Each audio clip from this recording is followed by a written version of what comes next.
Gloria a Dios. Amén. ¿Cómo estamos, Iglesia del Señor? Amén. Gloria a Dios, qué alegría de poder seguir caminando en su presencia. Qué alegría más grande. Qué alegría más grande. Bien, vamos a compartir algunos momentos de las Escrituras en esta tarde para seguir aprendiendo de su bendita palabra, porque es algo vital y necesario que debemos hacer e intentamos hacer a diario cada vez que nos reunimos. Y hoy vamos a continuar con esta breve serie la cual empezamos respecto a la disciplina bíblica. Amén. ¿Os acordáis? Pues aquí ha habido un tiempo en el cual ha venido nuestro hermano Marc, hemos tenido las visitas y no pudimos continuar de seguido, pero vamos a continuar con este tema que nos corresponde, que creo que es de vital importancia para la congregación. Anteriormente estuvimos introduciéndonos en el tema, enfatizando lo siguiente. Por ejemplo, estuvimos hablando de que la disciplina, el castigo, las leyes y sus correspondientes, cuando se infringe una ley, su correspondiente castigo cuando esta ley es infringida. Cualquier civilización, cualquier país, cualquier cultura, cualquier familia, cualquier organización que no tenga leyes y sus correspondientes castigos, que no tenga disciplina, que no tenga normativa, es un total caos. Estuvimos enfatizando esto. La ley y su correspondiente castigo hace que una civilización pues camine rectamente. La ley y su correspondiente castigo da libertad al justo y para los pies al que es impío. Eso es la ley. Hablemos sobre la importancia que tiene, al margen del mundo secular, enfaticemos la importancia que tiene la disciplina bíblica dentro de las iglesias.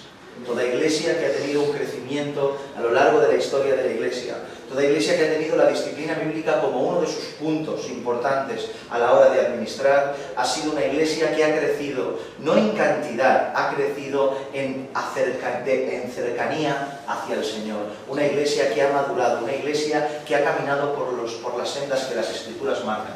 Porque la disciplina bíblica es algo vital y fundamental para el desarrollo, para la construcción, para el fundamento de toda iglesia local que se precie y que viva acorde con la voluntad divina.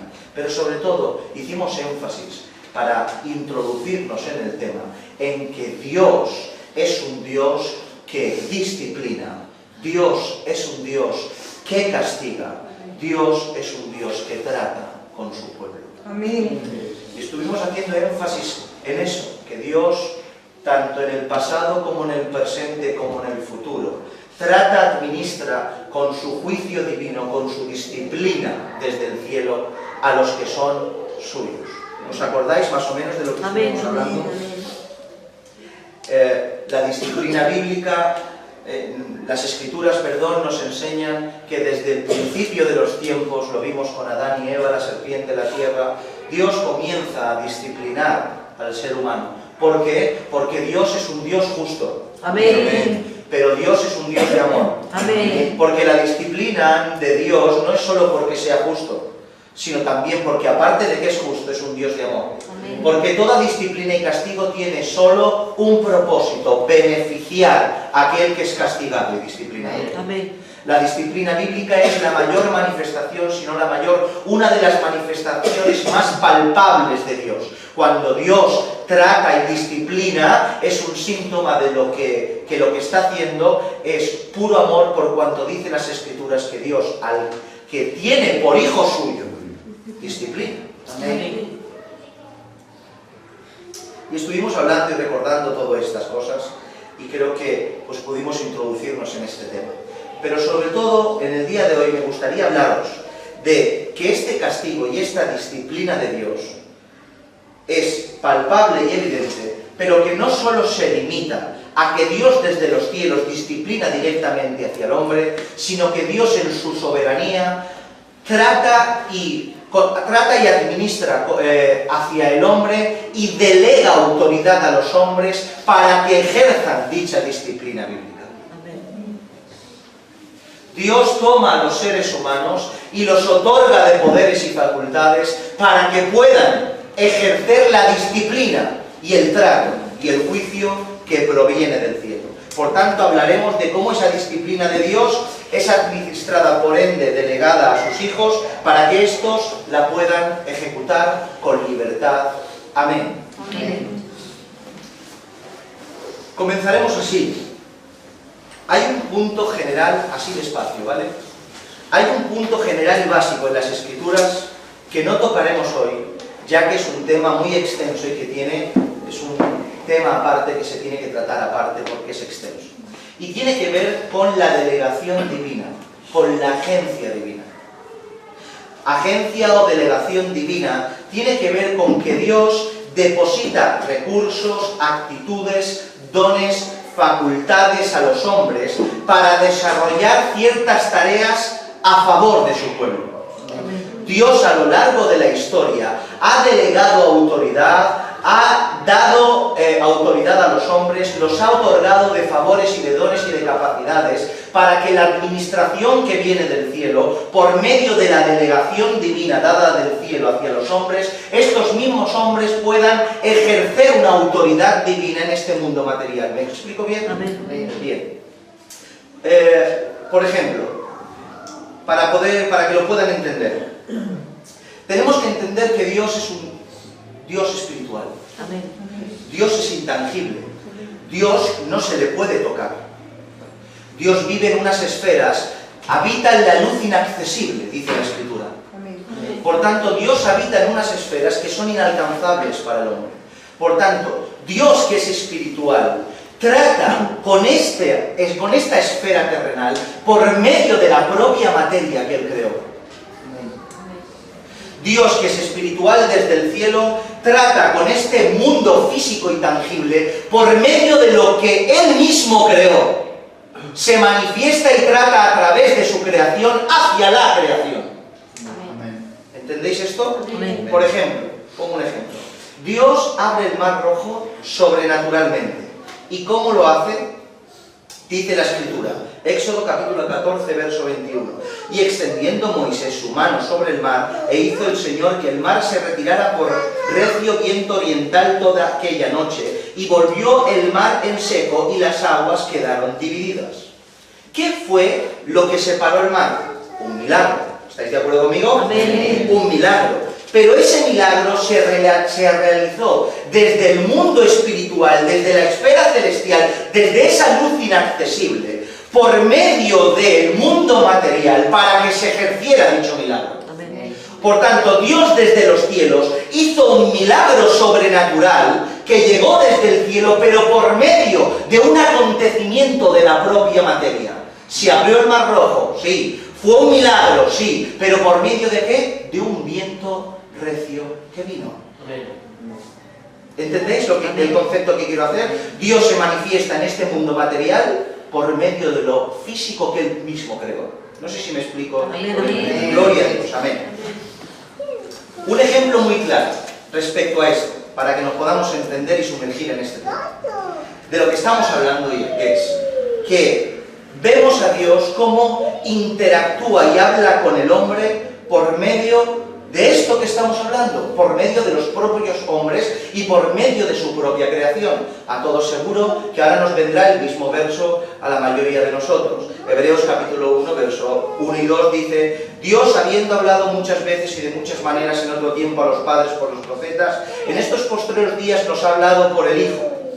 Vemos que Dios se comunica con lo creado. No tenemos un Dios que crea y se aparta, un Dios que comunica, que trata, que administra con su creación. Pero ¿cómo Dios accede a este mundo material siendo Él un ser intangible espiritual? Por medio de las cosas hechas. Dios, ¿cómo se ha dirigido a nosotros? Por medio de la creación, por medio de su palabra, por medio de sus profetas y, cómo no, por medio de su Hijo. Por tanto, Dios se acerca, se comunica, trata con este mundo material desde el mundo intangible espiritual por la propia materia que Él ha creado. Creo que ahora lo he dejado mejor claro, ¿no? Bien. Esto en el pueblo de Israel se entiende o se explica con un ejemplo que habla de las vasijas y de los recipientes que no me atrevo a hablar el día de hoy aquí. El Todopoderoso usa dichos recipientes para depositar su luz, depositar su gloria, depositar lo que viene desde el cielo en estas vasijas, para que por medio de estos recipientes otras personas puedan experimentar la grandeza, la gloria divina, la luz celestial por medio de aquello que crean. Amén. Por tanto, este mundo está lleno de estas vasijas, las cuales uno son su propia creación respecto a los seres humanos. Y estas vasijas que Dios crea, las llena de su luz y de su capacidad, para que todos los demás puedan ver la gloria, trato y administración de Dios en el nombre de Jesús. Amén. Por tanto, vemos cómo Dios actúa en esta esfera material por medio de la propia materia. Así pues, Dios de la misma forma hace que su voluntad se enseñe, cumpla y se desarrolle por medio de delegar a hombres en medio de su pueblo que se encarguen de dicha tarea. Dios quiere tratar, Dios quiere enseñar, Dios quiere administrar. ¿Cómo lo hace? Por medio de su propia creación, los hombres del medio de su pueblo. Amén. Dios tratando con el hombre a través de los hombres. ¿Habéis entendido este primer punto? Amén. Amén. Todo esto que estamos hablando es fácil, muy fácil de detectar en las Escrituras, ya que éstas tienen como base a Dios administrando su voluntad a través de los hombres que escoge. Amén. A cada hombre que vemos a lo largo de las Escrituras, no es el hombre, no es la bondad del hombre, no es lo grande que es el hombre, es Dios a través del hombre. Amén. Por tanto, es algo muy fácil de detectar por medio de las Escrituras. Amén. Y aunque pudiéramos empezar desde muy atrás, hablando desde el primer hombre y yendo hasta el final, porque siempre es Dios, vamos a enfatizar y comenzar con aquel hombre que, digamos de alguna manera, se legalizó, se oficializó el concepto de trato con un pueblo. Y este hombre es Moisés. Amén.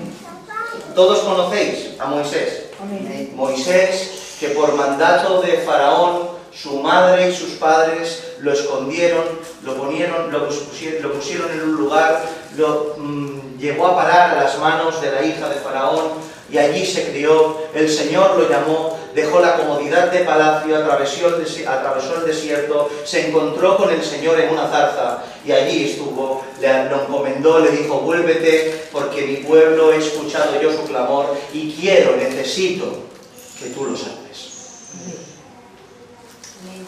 Ese es el gran Moisés. Amén. Amén.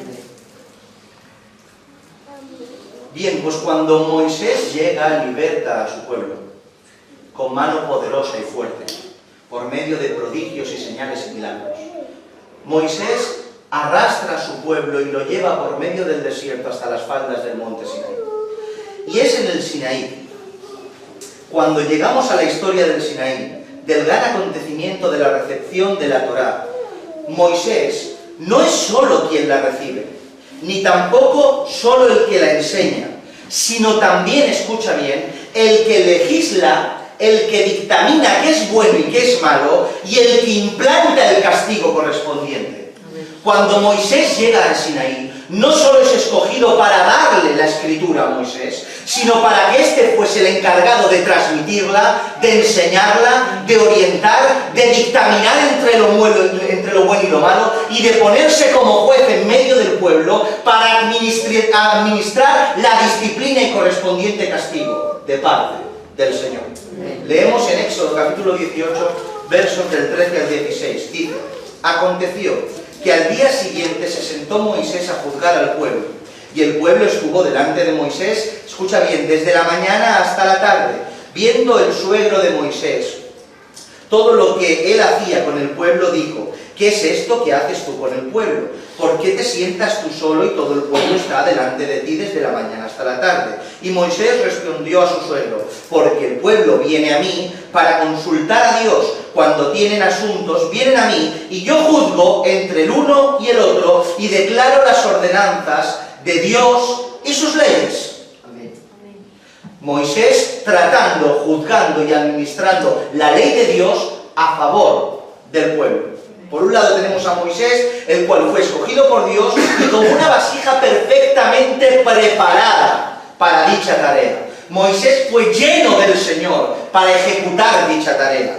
Y por otro lado tenemos la manera de legislar de Moisés. Era conforme a la voluntad de Dios. No solo estaba preparado como vasija, sino que había recibido la Escritura y cuando tenía un problema tenía conexión directa con Dios. Tenía en la capacidad de una vasija preparada, la Escritura revelada desde el cielo y encima tenía a Dios al lado y le decía, bueno, Dios mío, ¿cómo funciona esto? Así, así, así. Vale, resulta que esto que nos ha dado significa esto. E iba administrando al pueblo. Porque no solo Moisés le fue dada la Escritura para enseñarla, sino para implantarla. Amén.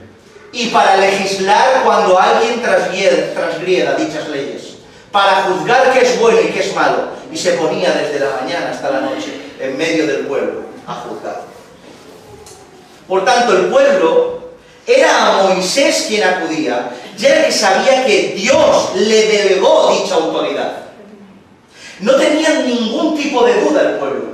Se acercaba el pueblo al siervo del Señor a decir, ¿qué significa esto? Tengo un problema con mi hermano, ha pasado esto y aquello. Iban a Moisés porque sabían que tenía toda la capacidad dada por Dios para poder ejercer la administración bíblica del cielo.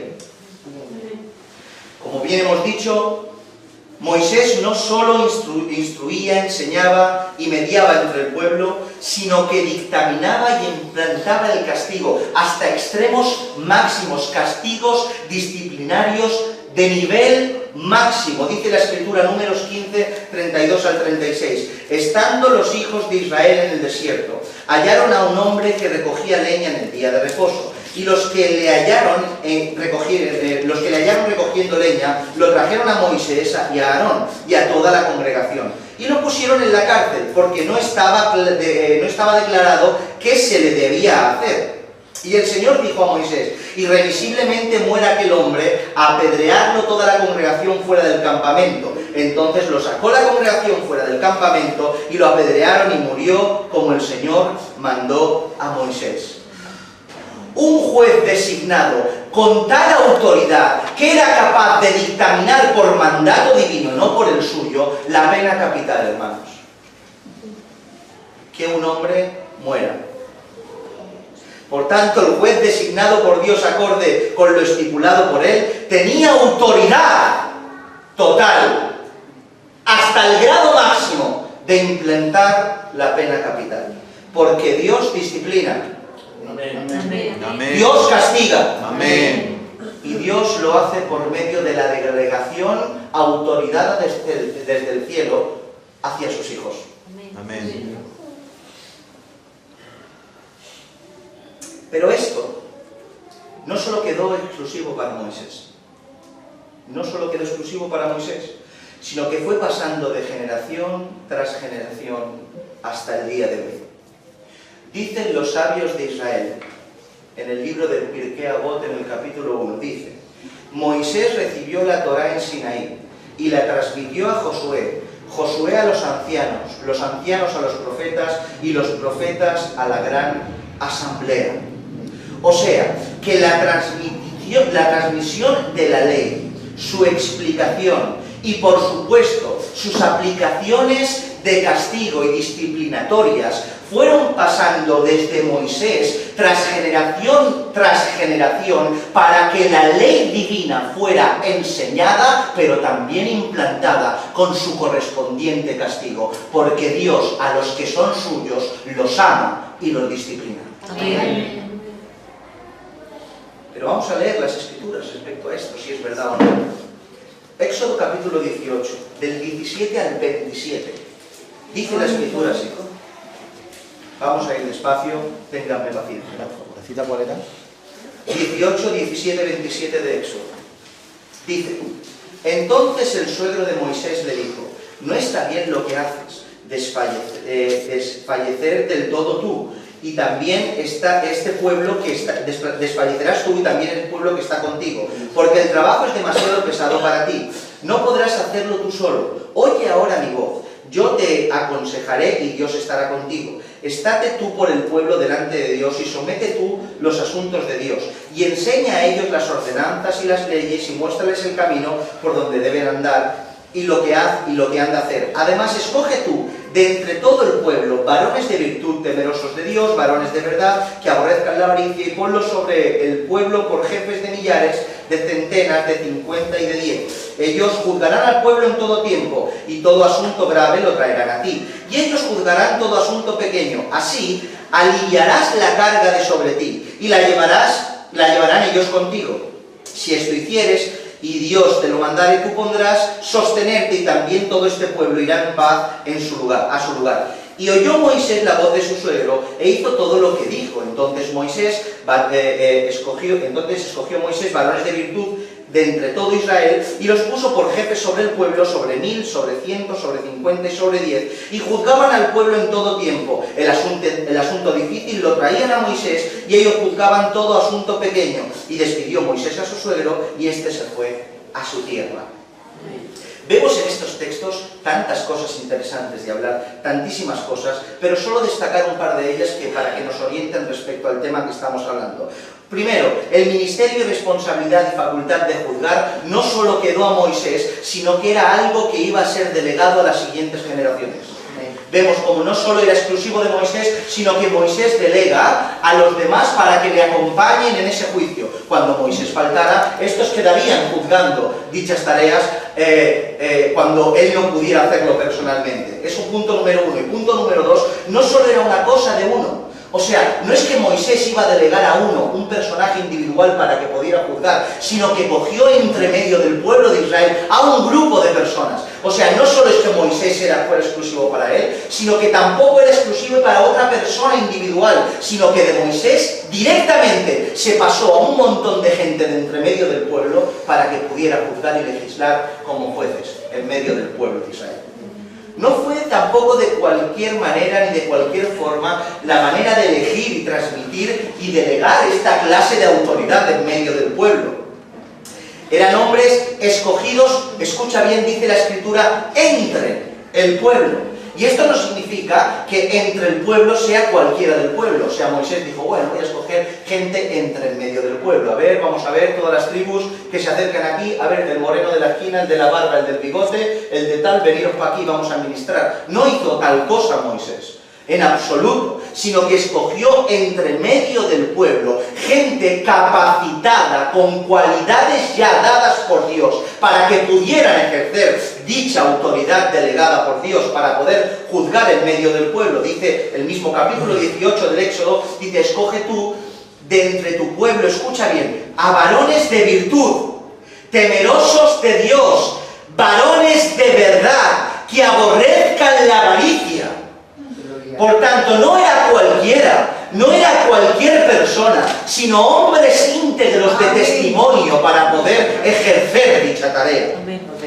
Pero no solo con virtudes ya observadas en ellos y capacidades ya que ellos tenían, que Dios les había encomendado y que eran hombres destacables entre medio del pueblo, sino que también fueron capacitados directamente por Dios después de haber sido escogidos por Moisés. O sea, esto funciona así. Habían hombres capacitados, Moisés los escoge y Dios los capacita aún más. Leemos en Números capítulo 11, versos 16 y 17 dice, entonces el Señor dijo a Moisés, reúneme a 70 varones de los ancianos de Israel, que tú sabes que son ancianos del pueblo y sus principales, y tráelos a la puerta del tabernáculo de reunión, y esperen allí contigo, y yo descenderé, y hablaré allí contigo, y tomaré del espíritu que está en ti, y pondré en ellos, y llevarán contigo la carga del pueblo, y no la llevarás tú solo. Amén. Amén. Por tanto, Dios no solo se conformó con el criterio de Moisés respecto a escoger a hombres de virtud, sino que estos hombres de virtud que fueron escogidos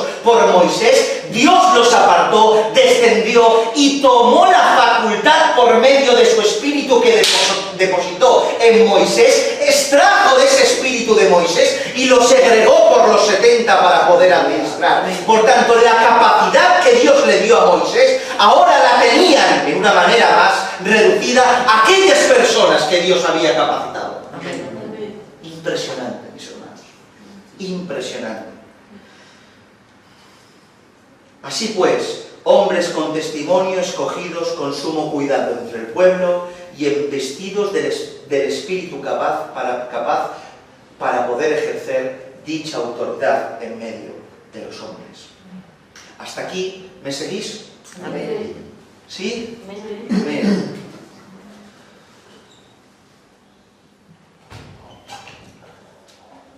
Si lo que concierne a la persona que era escogido, gracias, hermano.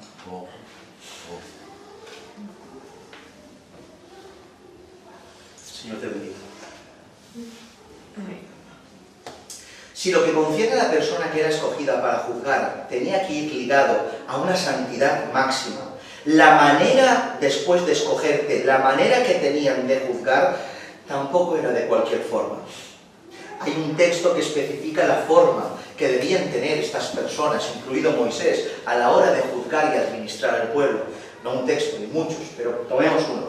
Deuteronomio capítulo 1, versos 16 al 18 dice: y entonces mandé a vuestros jueces diciendo: oíd entre vuestros hermanos y juzgad justamente entre el hombre y su hermano y el extranjero. No hagáis distinción de persona en el juicio, así el pequeño como el grande oiréis. No tendréis temor de ninguno, porque el juicio es de Dios y la causa que os fuere difícil la traeréis a mí, y yo la oiré. Os mandé pues en aquel tiempo todo lo que habríais que hacer. Fijaos en este texto todo lo que dice y cuánta grandeza tiene, solo para el poder juzgar acorde con la voluntad de Dios. Por un lado vemos que estos hombres capacitados, investidos con el mismo espíritu que tenía Moisés, tenían que atender al pueblo y en primera instancia oírles. Tenían que oír al pueblo. Dice: oíd entre vuestros hermanos, prestar vuestro oído entre vuestros hermanos. No queráis hablar siempre, sino estar en medio de vuestro pueblo y prestar atención al necesitado. Prestar atención a la necesidad ajena. Hoy pasamos en medio de la gente y lo único que queremos es hablar. Y cuando tenemos una conversación, en realidad no es una conversación, sino que estamos deseando que el otro termine de hablar para poder hablar nosotros. Y dice algo, estamos deseando que termine de hablar para poder hablar nosotros. Hemos perdido la facultad de oír. Y uno de los requisitos de estos jueces del pueblo de Israel para poder juzgar con justo juicio, para poder juzgar conforme toca, era prestar el oído a la necesidad de hablar que tenían en medio de su pueblo. Oír, prestar atención, escuchar. Dice: juzgad justamente. Esto tiene que ver que con el juicio no era un juicio personal, no era un juicio suyo, no era un criterio que tenían ellos, sino que tenían que juzgar acorde con la escritura recibida, y no solo eso, sino acorde con la escritura recibida y enseñada por aquel que fue delegado para poder enseñarla, Moisés. Conforme Moisés les enseñaba que administraban, estos administraban. Por tanto, no podían juzgar con su criterio, sino por medio de la palabra revelada, aplicada y enseñada por Moisés. Dice: no hagáis distinción de personas. Eso erradicaba todo favoritismo. O sea, esto no significa que, mira, este es de la tribu de Efraín, a estos los voy. Este es de la tribu de Rubén, bueno, a la de la tribu de Benjamín, como que no. Que los que viven en mi tierra sí, los que viven más lejos no. Esto rompía todo perjuicio racial, todo perjuicio en medio del pueblo. Lo rompía en absoluto, porque no podían hacer distinción entre personas, entre grande y pequeño, entre rico y pobre. Todos tenían que tener la misma atención de parte de estos jueces. Dice, esto me encanta, dice: no tendréis temor de ninguno. Amén. No tendréis temor de ninguno. El juicio no estaría limitado por el miedo a la repercusión de nadie. El juicio no estaría limitado por tener miedo a que si te juzgo tú te vas a levantar, o la tribu esta se va a levantar, o resulta que te van a criticar. No tengas miedo de nadie. Y dice el por qué. ¿Por qué? Porque el juicio es de Dios. Gloria a Dios. ¿Estamos aquí? Sí, amén. Amén. El juicio es de Dios, por eso no tenían que tener temor de ningún hombre. El único temor que tenían que tener era el temor al cielo. Amén. Por tanto, ¿qué tenemos? No solo a Moisés juzgando al pueblo, sino a escogidos de entre medio del pueblo, capacitados para ejercer dicha tarea de la misma manera que Moisés lo hizo. ¿Por qué? Porque Dios quiere administrar juicio divino, administrar disciplina, porque sabe que es necesario, porque sabe que es una manifestación de amor, pero toma los suyos para ejercer dicha tarea.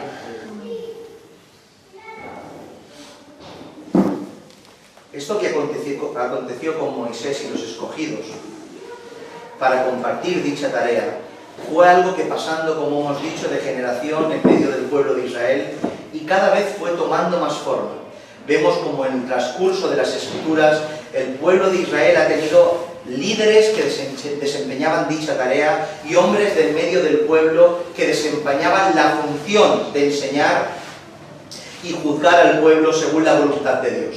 Encontramos en las Escrituras jueces que tienen dicha tarea, encontramos a la tribu de Leví que tiene dicha tarea, encontramos a sacerdotes que tienen dicha tarea, encontramos a reyes que se ponían a juzgar y administrar. Pero si hay algo que se estructuró para poder ejercer dicha labor y que se popularizó en un sentido bueno de la palabra, es algo conocido, Iglesia del Señor, como el Sanedrín. ¿Todos habéis escuchado del Sanedrín? El Sanedrín. ¿Qué es el Sanedrín? El Sanedrín es un grupo de hombres escogidos de entre medio del pueblo de Israel que se encargaban de juzgar y administrar acorde con las leyes divinas recibidas en Sinaí, enseñadas por Moisés, pasadas de generación en generación hacia el pueblo escogido del Señor. Como ya supondrás, esto tuvo su origen desde el mismo día en que Dios tomó a Moisés, tomó a los 70, sustrajo de su espíritu y lo puso en ellos. Desde ese mismo día ya se empezó poco a poco con el tiempo a estructurar lo que se conoce como la gran asamblea de ancianos en medio del pueblo de Israel, que ha pasado de generación en generación para poder administrar la ley y el juicio al pueblo acorde con su voluntad. Al principio no se conocía como Sanedrín, se conocía como gran asamblea, como consejo de Dios, pero con el tiempo y la llegada de los griegos le tomaron prestado una palabra, la cual es Sinedrion, que viene a significar sala de consejos o asamblea. El pueblo de Israel tomó esta palabra prestada de los griegos y salió la palabra Sanedrín, que no viene a significar que lo mismo, asamblea, gran asamblea, y por allá por el siglo III a.C. se estableció con este nombre. El Sanedrín o consejo estaba esparcido por todas las ciudades de Israel. Escuchad esto, es importante. Por todas las ciudades de Israel. Deuteronomio capítulo 16, verso 18 dice: jueces y oficiales pondrás en todas tus ciudades, que el Señor tu Dios te dará, en tus tribus, las cuales juzgará el pueblo con justo juicio. O sea, que cuando Israel estableció los jueces, Dios estableció los jueces, los esparció por todas las ciudades del pueblo de Israel, y en aquellos lugares estaba el juez, el cual implantaba el juicio, y estaba el oficial, que era el que dictaminaba la sentencia. O sea, el juez dictaminaba el juicio, y el que los tomaba era el alguacil que iba, los tomaba por el policía, como en el tiempo del Sanedrín. ¿Ustedes se acuerdan cuando el Sanedrín dictaminaba y fueron a Jesús a prenderle? ¿Quién fueron? Alguaciles del templo, porque siempre en todas las ciudades de Israel estaba el juez que legislaba y el alguacil que lo apresaba y ejecutaba la sentencia del juez. Cuando la capital de Israel fue establecida por el gran rey David, y se dijo que sería Jerusalén, la ciudad del gran rey, la cual sería la capital de Jerusalén, siguieron estos juicios por todas las ciudades. Pero la gran asamblea estaba depositada en Jerusalén. Era en Jerusalén donde estaban los 70 más uno, los 70 más el sumo sacerdote. Y aunque todos legislaban el justo juicio de Dios por todas las ciudades de Jerusalén y todos los lugares, en esos lugares que se juzgaba, tenían que dar cuentas de alguna manera, aunque tuvieran libertad, a la sede que estaba implantada en Jerusalén. porque el juicio de Dios se extendía desde el punto central de Jerusalén hacia los demás, acorde conforme se iba enseñando y siendo la gran asamblea desde los tiempos de Moisés, pasada de generación en generación, hasta los tiempos de él. Hoy no hay Sanedrín, en el tiempo actual no hay templo, no se puede, por eso justamente no hay hoy Sanedrín. Esta autoridad delegada por Dios para poder actuar como maestros, líderes, jueces en medio de su pueblo, que Dios se encargó que se quedara plasmado en la Escritura de una manera tan fuerte, hermanos. Esta autoridad dada por Dios en medio de su pueblo, a sus jueces para que pudieran ministrar tal tarea tan difícil, fue tan plasmada de una manera tan fuerte para que el pueblo pudiera recibir de una manera clara esta verdad bíblica, que Dios se encargó de establecerla de una manera impresionante. Escucha Deuteronomio capítulo 17, verso 8 al 13, dice: cuando alguna cosa te fuere difícil en el juicio, entre una clase de homicidio y otra, entre una clase de derecho legal y otra, y entre una clase de vida y otra, en negocios de litigio en tus ciudades, entonces te levantarás y recurrirás al lugar que el Señor tu Dios escogiere, y vendrás a los sacerdotes y levitas, y al juez que hubiere en aquellos días, y preguntarás y ellos te enseñarán la sentencia del juicio, y harás según la sentencia que te indiquen los del lugar que el Señor escogiere, y cuidarás de hacer según todo lo que te manifiesten, según la ley que te enseñen, y según el juicio que te digan harás. No te apartarás ni a diestra ni a siniestra de la sentencia que te declaren, y el hombre que procediere con soberbia, no obedeciendo al sacerdote que está para ministrar allí delante del Señor tu Dios, o al juez, el tal morirá, y quitarás el mal de en medio de Israel, y todo el pueblo oirá y temerá, y no se ensombrecerá. Amén. El juicio dado a los hombres era tan sumamente fuerte que Dios tenía que dejar bien claro que era Dios, el mismo Dios, que delegaba tal autoridad a los hombres. Porque imagínate que un hombre tuviera que ejercer dicha autoridad hasta el tal grado de una pena capital, y que no hubiera un texto bíblico, que no hubiera una revelación bíblica que le diera tal autoridad a los hombres. Los hombres sabían que si el juez dictaminaba sentencia, nadie podía moverse ni un centímetro, y el que se movía un centímetro era penado con la propia muerte, mis hermanos. Porque Dios quiere darle esa autoridad a los hombres para que ejerzan un ministerio de juicio, de disciplina, de castigo, pero siempre dirigido, administrado y subyugado a la voluntad de Dios y de su palabra. Amén. Porque Dios al que ama, disciplina. Amén. Último punto y terminamos. La manera de disciplina y castigo eran muy diversas, muy diversas. Quiero hacer notar que no todos los castigos del Señor, o sea que no todo el trato del Señor iba directamente a la disciplina y el castigo. Los jueces de Israel, los sabios entre el medio de su pueblo, no iban directamente y decían: venga ya, sentencia, sino que el trato, la exhortación, el hablar, el exhortar para corregir, estaba implícito, era lo previo al posterior castigo. Pero cuando una persona pecaba, tenían que castigarlo, tenían que ejercer la disciplina dada por Dios para que las personas rectificaran por pura misericordia del Señor. Por ejemplo, por un lado tenemos, y escuchad y no os pongáis, o sea, no os alarméis respecto a esto, porque todo viene desde el cielo. Por un lado, vemos cómo estaban los azotes.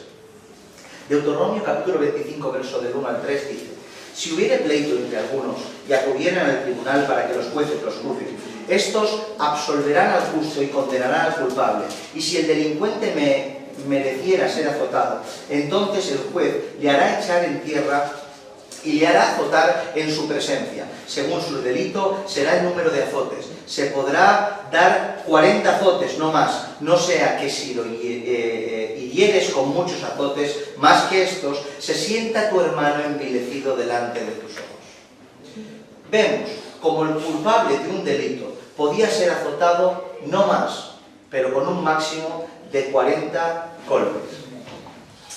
Por supuesto que era un castigo doloroso, eran azotes, era un castigo doloroso, Pero notemos esta expresión, mis hermanos. Que no se sienta tu hermano envilecido. Escucha bien esto y no te pierdas aquí. Que no se sienta tu hermano envilecido. Envilecido viene a significar hacer vil a tu hermano, hacer despreciable a tu hermano, que tu hermano se sienta de menos. O sea, que para que veas que la disciplina bíblica administrada por el Gran Consejo, la Gran Asamblea, y ejecutada, no era para hacerle mal, sino para hacerle rectificar. Porque a tal grado que los azotes tenían que procurar que la persona que era castigada y azotada no se envileciera, no se sintiera de menos. ¿Qué quiero decirte? Que la persona que era disciplinada y azotada salía por esa puerta sin sentirse de menos, porque era pecado hacerlo sentirlo de menos. De ahí, fíjense si tenían cuidado, que los propios jueces de Israel establecieron una regla, y esos 40 azotes dijeron, serán 40 azotes, pero menos uno. 39 azotes menos uno. Cuando hablamos de azotes, olvídense del castigo romano, del látigo, olvídense, no tiene nada que ver con esto, ¿vale?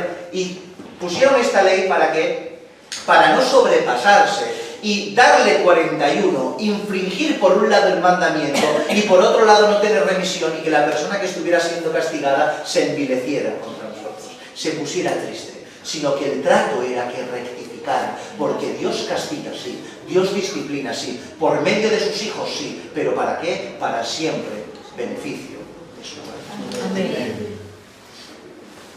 Por otro lado tenemos las ciudades de refugio. Ciudades de refugio. Dice Números 35, 9 al 15.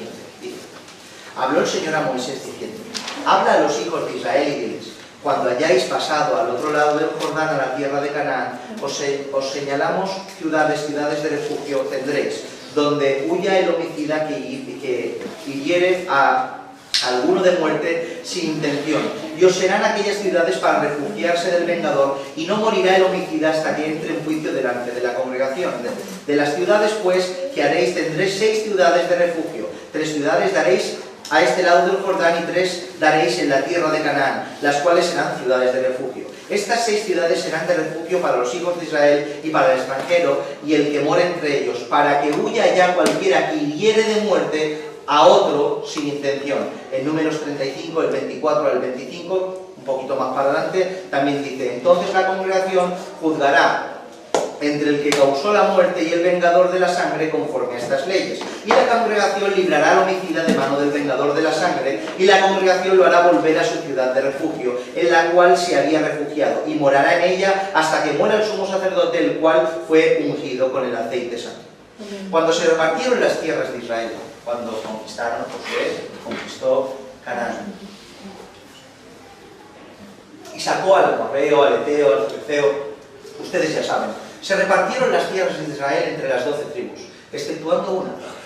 Leví no recibió, la tribu de Leví no recibió tierra, porque dice la Escritura que Dios fue su heredad. No recibió tierra, pero ¿qué pasó? Le dieron 48 ciudades, si no me equivoco, que fueron esparcidas entre todas las tribus. ¿Por qué? Porque mientras que todas las tribus, exceptuando la de Leví, tenían una labor vinculada con lo terrenal, cultiva la tierra, el ganado, construye, trae cosas para que el templo funcione, una relación con la tierra y una labor con lo terrenal. La tribu de Leví tenía una relación exclusivamente con lo espiritual. Y esa relación espiritual fue segregándose por todas las ciudades del pueblo de Israel, y entonces había levitas donde estaban todas las tribus. 48 ciudades y los levitas iban esparciendo. Pero ¿qué pasa? De estas 48 ciudades, no sé si eran entre estas o sumándole estas, habían 6, 3 que se repartían entre un sitio y otro, las cuales se conocían como ciudades de refugio. Estas ciudades de refugio son para aquellas personas que mataban a alguien por accidente. No es lo mismo asesinar que un homicidio involuntario. No es lo mismo, pero no solo en la Escritura, también en el Código Penal. Nosotros, si alguien mata a alguien con premeditación, con alevosía, o sin premeditación y alevosía, simplemente por venganza, por ira y arremete contra una persona, es un asesinato en primer grado. Pero hay personas que que van por los coches, que son imprudentes, que cometen un error, no tienen intención de matar a nadie, pero su imprudencia hace que alguien fallezca. Es un homicidio involuntario que también tiene pena, pero no como aquella persona que con premeditación y alevosía le ha quitado la vida. Bueno, pues aquella persona que le quitaba la vida a alguien sin querer, estaba en estas ciudades de refugio. ¿Y qué pasa? Dice la Escritura. Vamos a poner un caso bíblico. Deuteronomio 19:5 dice: como el que fuere con su prójimo al monte a cortar leña y al dar su mano el golpe con el hacha para cortar algún leño, saltar el hierro del cabo y diera contra su prójimo, y éste muriere, aquel huirá a una de estas ciudades de refugio y vivirá. Estas personas, aunque no tienen intención de asesinar, no fueron lo bastante precavidos, no tuvieron el bastante cuidado y cometieron de la misma manera un grave delito. Por tanto, aunque no cometieron un asesinato con intención, mataron a una persona. Entonces tenían que ser juzgados por la Gran Asamblea. Y esta Gran Asamblea, y Dios estableció que se establecieran ciudades de refugio para que estos fueran expulsados ahí. Pero como todo juicio y castigo tiene un fin y un propósito santo y beneficioso, las ciudades de refugio servían ¿para qué? En primera instancia, para evitar que el que mató acampe a sus anchas dañando a los familiares. Porque a lo mejor los familiares veían a esa persona, y es verdad que sabían que había sido un accidente, pero esa persona acampando a sus anchas al día siguiente de matar a una persona, los familiares se dañaban. Entonces las ciudades de refugio, cuando una persona se le exiliaba a ese lugar, evitaban ese dolor de las personas y ese malestar de ver a la persona que ha matado a un ser querido mío tan pronto. Punto número 2, para protegerlos de estos mismos y que no pudieran vengar su sangre. Desterrando, de momento, aplacaban la ira de estas personas y esta sed de venganza. A lo mejor había una persona, sí, yo sé que lo has hecho sin querer, pero la vas a pagar. Entonces, si lo quitaban de en medio, esa sangre que clamaba venganza, era aplacada porque había tierra de por medio. Y punto número 3, para corregir e instruir al que mató por descuido. Estas personas, en la mayoría de los casos, como estamos hablando, eran negligentes, eran descuidados, mataban a alguien por descuido y eran llevados a las ciudades de refugio. Y allí en las ciudades de refugio, ¿quién estaban? Lo hemos dicho hace un rato, los levitas. Y los levitas, con el conocimiento de la palabra, con la espiritualidad que tenían, instruían y enseñaban, corregían, exhortaban, reorientaban y volvían a reinsertar en la sociedad a estas personas. ¿Por qué? Porque no era para siempre. Esto de poner tierra por medio para siempre no era por un medio, era un medio para un fin. La persona se le quitaba de en medio, se quitaba el problema, iba al lugar de la ciudad de refugio, todo se calmaba, el levita lo instruía, lo enseñaba y lo reinsertaba cuando moría el sumo sacerdote de aquel tiempo. Y se reinsertaba en la sociedad. ¿Era castigado? Sí, porque era sacado fuera, era exiliado, expulsado del lugar donde vivía. ¿Pero con qué motivo? Con un motivo, siempre en santidad, para beneficio del pueblo. Porque Dios castiga y disciplina, y lo hace por medio de sus hijos, pero siempre para el beneficio de su pueblo. Y por último, hermanos, tenemos la pena capital. Hay más, pero por tocar los más relevantes. La pena de muerte. La pena capital es el castigo más extremo que encontramos en las Escrituras. Dentro de las leyes de Dios hay ciertos mandamientos que infringirlos tienen como castigo que te quiten la vida. Por ejemplo, entre ellos quebrantar el Shabbat. Acordaos que estamos hablando en un contexto completamente del pueblo de Israel. Aún no hemos llegado, el otro día hablemos del castigo de Dios, hoy estamos hablando cómo este castigo se delega a su pueblo y acabaremos en una iglesia local del siglo XXI. Estamos en un contexto completamente de Israel, que son leyes las cuales no aplican directamente a nosotros gentiles en este tiempo, pero para que lo entendáis. Alguien quebrantaba el Shabbat y no había remisión de pecado para él, podía ser perdonado a efectos espirituales, pero su vida tenía que ser quitada. Alguien cometía un asesinato, su vida tenía que ser quitada. Alguien cometía cualquier pecado de idolatría, su vida tenía que ser quitada y así un montón de pecados más. La infracción de dichos mandamientos se tenía que condenar con la muerte del transgresor. Esta muerte era aplicada de 4 formas diferentes que no voy a enumerar porque os guiaré más, sino simplemente la más relevante era la muerte por lapidación. Mataban a una persona tirándole piedras. Leamos un texto al respecto. Deuteronomio capítulo 17, verso del 1 al 7 dice: no ofrecerás en sacrificio al Señor tu Dios buey o cordero. Este texto tiene que ver con la idolatría y el juicio correspondiente. Buey o cordero en el cual haya falta o alguna cosa mala, pues es abominación al Señor tu Dios.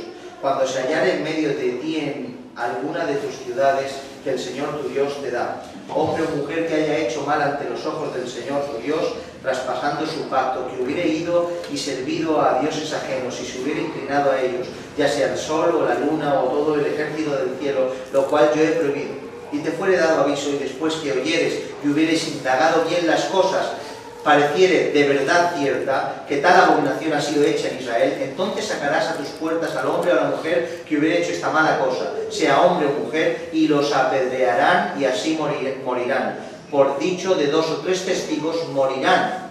El que hubiera de morir no morirá por el dicho de un solo testigo. La mano de los testigos caerá primero sobre él para matarlo, y después la mano de todo el pueblo, así quitarás el mal de en medio. Aunque este castigo es extremo, y lo es, también tiene la intención de beneficiar al pueblo de Dios, incluso a la persona que está siendo castigada de muerte. Parece una locura, ¿no? Quien os escuche dirá que estáis locos o culpables. Pero eso es así. En primera instancia, nuevamente beneficio para el pueblo. ¿Por qué? Porque erradicaban el mal desde el principio. Imagínense que se le da rienda suelta si somos tolerantes y fueran tolerantes en aquel tiempo con una persona, por ejemplo, que comete pecado de idolatría.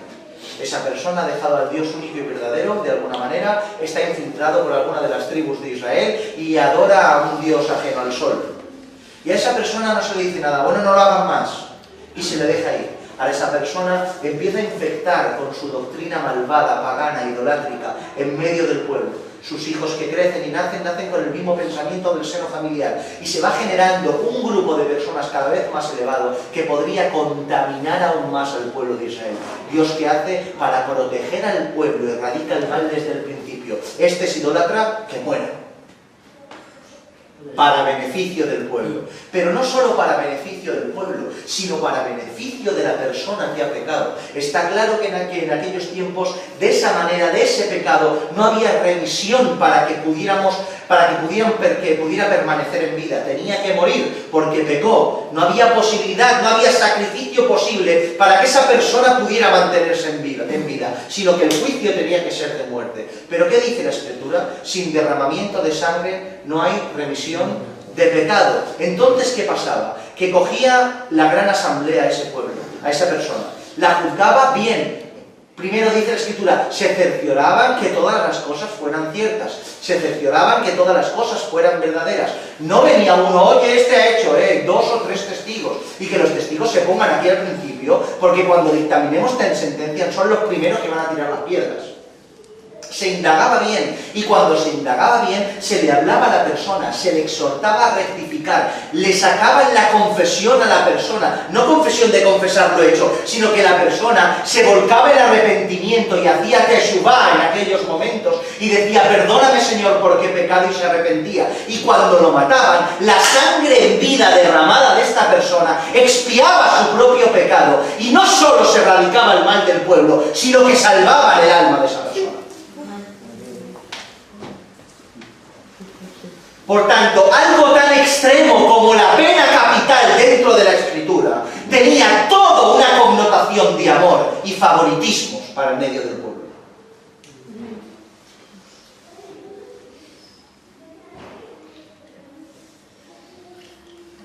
El Cordero de Dios no fue inmolado hace 2000 años, sino antes de la fundación del mundo. Amén. Y la sangre derramada desde el Génesis hasta el Apocalipsis, de sacrificios, todos apuntan aún a Jesucristo. Amén. Y los méritos de Jesucristo salvaban el alma de ese hombre, Amén. arrepentido, aunque tuviera que morir. Amén. No es la locura de un pueblo vengativo, es el juicio divino que da delegación a los hombres para que lo emitan. ¿Entendéis esto? No es una religión loca, rara, extrema. Es Dios omnipotente legislando. Amén. Amén, Señor.